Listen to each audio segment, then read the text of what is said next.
তারপর আমরা কথা বলবো যে ইন্টারাপ্ট প্রায়োরিটি সম্পর্কে, অর্থাৎ কোনটার প্রায়োরিটি বেশি। 8086 যে আমাদের মাইক্রোপ্রসেসরটা আছে, এটা নির্দিষ্ট প্রায়োরিটি অর্ডার আছে, প্রত্যেকটা কিছুরই সবকিছুর তো একটা প্রায়োরিটি আছে। তো আমাদের 8086 মাইক্রোপ্রসেসর ইন্টারাপ্টের একটা প্রায়োরিটি আছে। সবচেয়ে বেশি প্রায়োরিটি পায় যেগুলা ইন্টারনাল এক্সেপশন গুলো, যেমন হচ্ছে ইন্টারাপ্ট 0 বা ইন্টারাপ্ট 1, এগুলো হচ্ছে সবচেয়ে বেশি মানে প্রায়োরিটি পায়। এরপর আসে আমাদের মূলত নন মাস্কেবল অর্থাৎ এনএমআই এর কাজ। প্রথমে সবচেয়ে বেশি প্রায়োরিটি পাবে কি, ইন্টারাপ্ট 0 থেকে ইন্টারাপ্ট 4 পর্যন্ত। ইন্টারাপ্ট 0 থেকে ইন্টারাপ্ট 4 আমি একটা টেবিলের মাধ্যমে বর্ণনা করে দিছি মোটামুটি, এখান থেকে দেখে নিও কোন সময় কোনটা ঘটে। তারপর হচ্ছে কি আমাদের নন মাস্কেবল ইন্টারাপ্ট গুলো, যেমন আছে পাওয়ার ফেলার, ডস ফাংশন কল। তারপর হচ্ছে কি আমাদের সফটওয়্যার ইন্টারাপ্ট যেগুলো আছে ওইগুলা। তারপর হচ্ছে গিয়ে আমাদের বাকি যে মাস্কেবল যে বা এক্সটার্নাল ইন্টারাপ্ট গুলো আছে। এখন কোনটা ইন্টারনাল, কোনটা নন মাস্কেবল, কোনটা মাস্কেবল, কোনটা সফটওয়্যার, এগুলো সম্পর্কে আমি তো আগেই কথা বলছি, তাই জন্য আর এখানে কথা বাড়াইলাম না। তো একবার যদি আমি যদি বইলা যাই, ইন্টারাপ্ট ফার্স্টে সবচেয়ে বেশি প্রায়োরিটি থাকবে ইন্টারাপ্ট, ইন্টারনাল ইন্টারাপ্টের, যেটা ইন্টারাপ্ট 0 থেকে ইন্টারাপ্ট 4। ইন্টারাপ্ট 0 কি, 0 হয়েছে যে ডিভাইডেড বাই 0 যেটা হয়। তারপর ইন্টারাপ্ট 1 কি, সিঙ্গেল স্টেপ যে এক্সিকিউশনের। তারপর নন মাস্কেবল যেটা আছে ইন্টারাপ্ট 2। তারপর ব্রেক পয়েন্ট হয়েছে ইন্টারাপ্ট 3।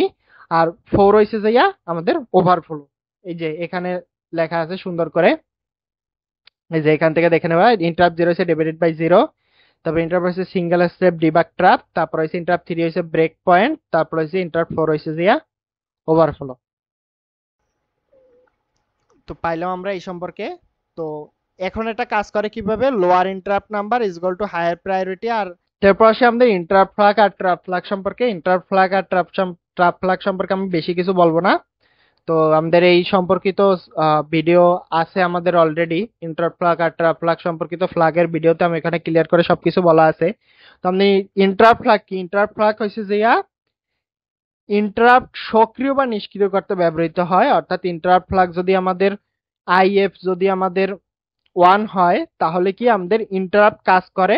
অর্থাৎ এটা তো হইছে যে এনাবেল আর ডিসেবলের, যদি 1 হয় তাইলে হইছে আমাদের এটা এনাবেল থাকে, ইন্টারাপ্ট কাজ করে। আর যদি 0 থাকে তাহলে আমরা এনাবেল কাজ করে না। আর যেটা আমাদের ট্র্যাপ ফ্ল্যাগ, ট্র্যাপ ফ্ল্যাগ কি করে, যদি ফ্ল্যাগ যদি সক্রিয় থাকে তাহলে প্রতিটি ইনস্ট্রাকশন কি করে, সিপিইউ নিজে থেকেই একটা ইন্টারাপ্ট তৈরি করে। যেমন হচ্ছে কি আমাদের ইন্টারাপ্ট 1, যেটা কি সিঙ্গেল স্টেপ এক্সিকিউশনের জন্য ব্যবহৃত হয়। তো এনেবল এন্ড ডিসেবল মাস্কেবল ইন্টারাপ্টস।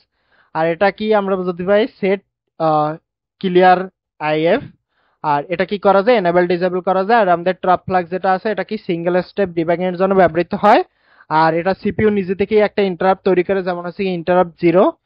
মানে এটা কি এসটিআই, মানে সেট ইন্টারাপ্ট ফ্ল্যাগ। আর তোমার সিএলআই ক্লিয়ার ইন্টারাপ্ট ফ্ল্যাগ দিয়ে কন্ট্রোল করা যায়।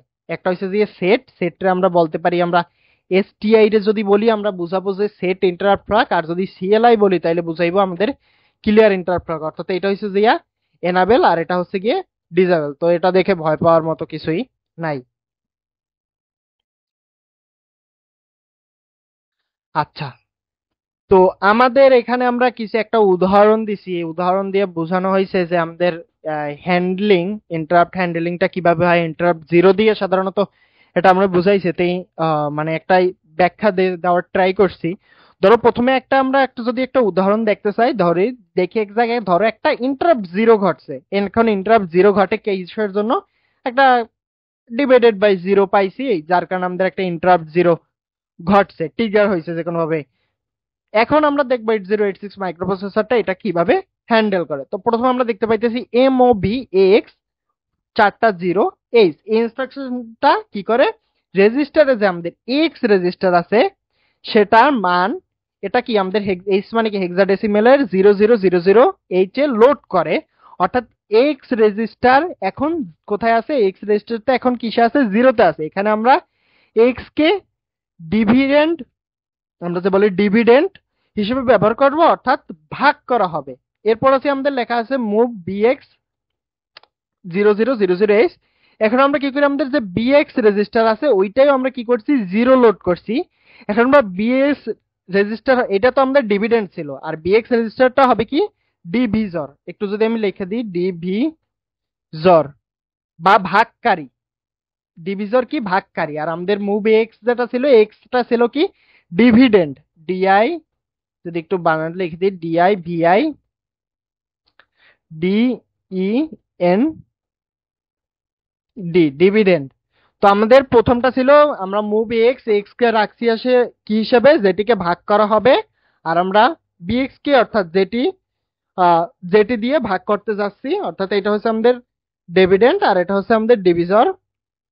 এরপর আমাদের বলা আছে যে ডিভ বিএক্স, অর্থাৎ ইনস্ট্রাকশনটা আমাদের এক্স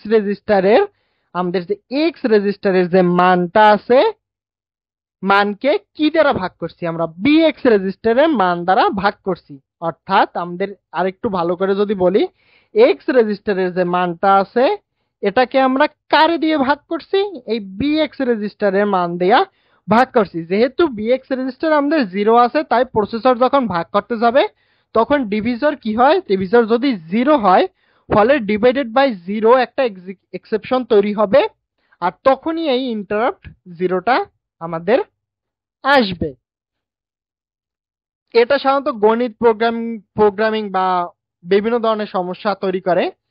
আর এখন আমাদের তাইলে আমরা পাইলাম কি, এইভাবে আমাদের কি করতে হবে, তো আমাদের এইভাবে আমরা একটা এক্সেপশন পাইলাম, যেটা কি 8086 এ, যেটাকে বলে ইন্টারাপ্ট 0। 8086 প্রসেসর তখন কি করে, সক্রিয় হয় যে আমাদের একটা 0 দ্বারা ভাগ পাইছি ডিভাইডেড বাই 0, তখন কি করে সক্রিয়ভাবে ইন্টারাপ্ট 0 যেটা আছে ওইটাকে ট্রিগার করে।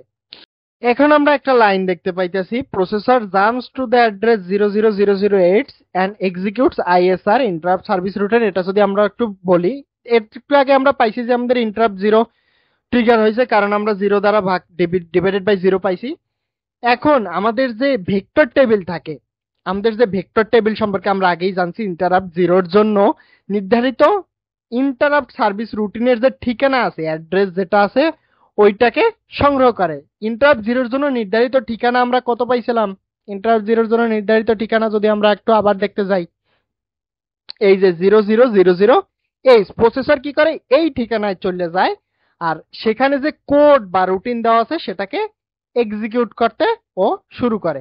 আমাদের কি হয়েছে, ইন্টারাপ্ট 0 ট্রিগার হয়েছে, ট্রিগার হওয়ার পর প্রসেসর ইন্টারাপ্ট ভেক্টর টেবিলে গেছে, ইন্টারাপ্ট 0 এর জন্য নির্ধারিত যে ইন্টারাপ্ট সার্ভিস রুটিনের ঠিকানা অর্থাৎ 0000H এটাকে সংগ্রহ করছে, তারপর ইন্টারাপ্ট 0 এর জন্য মানে ওই প্রসেসর কি করছে ওই ঠিকানায় চলে গেছে এবং যে কোড বা রুটিন ইন্টারাপ্ট সার্ভিস রুটিন দেওয়া আছে ওইটা এক্সিকিউট করা শুরু করছে। এরপর আমরা একটা লাইন দেখতে পাইছি, ISR can log error or halt the system. এরপর ISR কি হয়েছে, ISR এর কাজ হলো ইন্টারাপ্টের প্রতিক্রিয়া দেওয়া। ISR এর কাজ কি, ইন্টারাপ্ট সার্ভিস রুটিনে কি ইন্টারাপ্শনের প্রতিক্রিয়া দেওয়া। এই ক্ষেত্রে ইন্টারাপ্ট সিস্টেম একটা উপযুক্ত বার্তা দিতে পারে, যেমন দিল বার্তা দিছে কি, ইন্টারাপ্ট 0 কোন ক্ষেত্রে ও বার্তা দিছে ডিভাইডেড বাই 0, ও তখন বার্তাটা দেবে কি, ও অ্যাড্রেস পাইছে, অ্যাড্রেসে গেছে গিয়া এক্সিকিউট করা শুরু করছে, এক্সিকিউট করে শুরু করে তো একটা কিছু দিবে।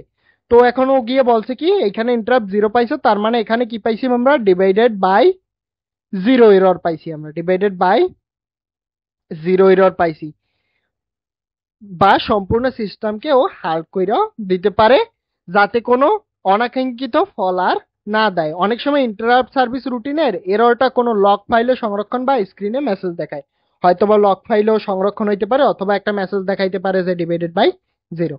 তো এই ছিল মূলত আমাদের কাজ। এখন আমরা মূল উদ্দেশ্য যদি আমরা বলি, এত বড় একটা কাজ বাজ করার, এই যে এখানে এত সুন্দর একটা ছবি দেওয়া আছে ডিভাইডেড বাই 0, ও খুঁজে আনছে interrupt service routine divided by 0 কোন জায়গায় আসছে, কেন আসছে, খুঁজে আনছে। তো আমরা উদাহরণটা মূলত দেখানো হয়েছে হার্ডওয়্যার লেভেলে এরর 0 দিয়ে ভাগ করার সময় একটা ইন্টারাপ্ট কিভাবে আমরা হ্যান্ডেল করতে পারি, 8086 মাইক্রোপ্রসেসর কিভাবে যাইয়ে ইন্টারাপ্ট ISR রুটিন চালায় এবং কিভাবে মেসেজ দেখায় ডিভাইডেড বাই 0, এই সম্পর্কে আমাদের মেকানিজম সম্পর্কে জানাটা উচিত ছিল, এর জন্য আর কি জানানোর জন্য বলা হয়েছে। আচ্ছা, এরপর আমরা রিয়েল লাইফ কিছু এক্সাম্পল এবং ব্যবহার দেখবো, ইন্টারাপ্ট গুলো আমাদের বাস্তব জীবনে কেমনে ব্যবহৃত হয় ওই সম্পর্কে আমরা জানবো। এখানে সুন্দর একটা ছবি দেওয়া আছে বাস্তব। তো প্রথমে ধরো তুমি একটা কিবোর্ড চাপছো, কিবোর্ড কন্ট্রোলার এখন কি হয়েছে, কিবোর্ড কন্ট্রোলার কি পাঠাইছে, ইন্টারাপ্ট পাঠাইছে কোথায়, CPU কে। এখন আবার কি হয়েছে, যখন পাওয়ার ফেল হয় তখন কি হয়, NMI কি করে, নন মাস্কেবল ইন্টারাপ্ট, ও কি করে সিস্টেমকে সতর্ক করে যে তোমার পাওয়ার ফেল হয়েছে। তারপর তোমার ডিস্ক রাইটার কি করে, ডিস্ক রাইটার যেটা আছে ওটা আমাদের ইন্টারাপ্ট 13H ব্যবহার করে ডিস্ক রাইট রিড অথবা রাইট করতে। তারপর আমাদের ডস ফাংশন কল করতে কোনটা ব্যবহৃত হয়, ইন্টারাপ্ট 21H ব্যবহৃত হয়। তারপর প্রোগ্রামে ব্রেক পয়েন্ট দিতে কোনটা ব্যবহৃত হয়, ইন্টারাপ্ট 3 ব্যবহৃত হয়। এছাড়াও আমাদের যে ইন্টারাপ্ট ব্যবস্থাপনা বা রিয়েল টাইম সিস্টেম বা এমবেডেড সিস্টেম বা অপারেটিং সিস্টেমের জন্য ইন্টারাপ্ট ব্যবস্থাপনা খুবই গুরুত্বপূর্ণ। যে আমাদের নন মাস্কেবল হইলে কি দেখাবে, মাস্কেবল হইলে কি দেখাবে, সবগুলো আমাদের জন্য খুবই গুরুত্বপূর্ণ। এখন আমরা দেখবো ইউজ কেসেস অফ ইন্টারাপ্ট, কি কি কারণে আমরা ইন্টারাপ্ট দেখতে পারি। কিবোর্ড ইনপুটের কারণে, ডিস্ক ইনপুট আউটপুট অপারেশনের জন্য, টাইমার হ্যান্ডেলের কারণে, ইরর ডিটেকশনের কারণে, সিস্টেম কল লাইক ইন্টারাপ্ট 21, তারপর পাওয়ার ফেইলার, নন মাস্কেবল ইন্টারাপ্ট। তো এগুলো সম্পর্কে বেশি কিছু বলার নাই, এগুলো সাধারণত সবাই মানে বুঝে গেছে অলরেডি।